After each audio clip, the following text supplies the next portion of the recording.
તો મહેસાણાથી મહત્વપૂર્ણ સમાચાર સામે આવી રહ્યા છે, જ્યાં શક્તિપીઠ બહુચરાજીમાં નવીન મંદિરનું ખાતમુહૂર્ત. શક્તિપીઠ બહુચરાજીમાં નવીન મંદિરનું ખાતમુહૂર્ત કે જ્યાં સીએમ ભૂપેન્દ્ર પટેલના હસ્તે મંદિરનું કરાયું ખાતમુહૂર્ત કે જ્યાં 86.1 ફૂટ ઊંચા નવીન બહુચરાજી મંદિરનું ખાતમુહૂર્ત કરવામાં આવ્યું છે.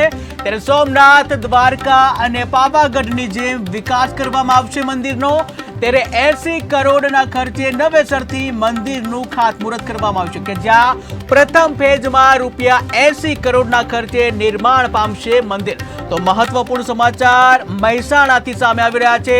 શક્તિપીઠ બહુચરાજીમાંના નવીન મંદિરનું ખાતમુહૂર્ત કરવામાં આવ્યું છે. સીએમ ભૂપેન્દ્ર પટેલના હસ્તે ખાતમુહૂર્ત કરવામાં આવ્યું છે. ત્યારે 86.1 ફૂટ ઊંચા નવીન બહુચરાજી મંદિરનું ખાતમુહૂર્ત કરવામાં આવ્યું કે જ્યાં સોમનાથ, દ્વારકા, પાવાગઢની જેમ મંદિરનો વિકાસ કરવામાં આવશે. ત્યારે 80 કરોડના ખર્ચે નવેસરથી મંદિરનું ખાતમુહૂર્ત કે જ્યાં પ્રથમ ફેઝમાં ₹80 કરોડના ખર્ચે નિર્માણ પામશે મંદિર. આજે બહુચરાજી મુકામે અને સમગ્ર ગુજરાત માટે એક અદ્ભુત દિવસ છે.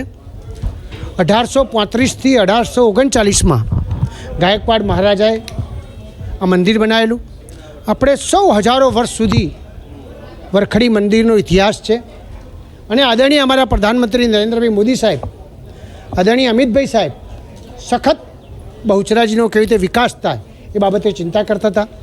અને આદરણીય મુખ્યમંત્રી ભૂપેન્દ્રભાઈ પટેલ સાહેબે કલ્પી ના શકાય એ પ્રમાણે જ્યારે માગણી હતી અને એ માગણીને વધારીને આજે 80 કરોડ રૂપિયાથી વધારે મંદિર માટે જ માત્ર ખરેખર આપ્યા.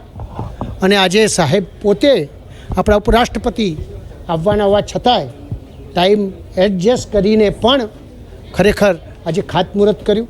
હું આપ સૌ વતી મુખ્યમંત્રીશ્રીને ખૂબ ખૂબ દિલથી અભિનંદન આપું છું અને એમ કહું છું કે આ ગુજરાત અને સમગ્ર ભારતની આસ્થાશક્તિ એટલે મા બહુચર.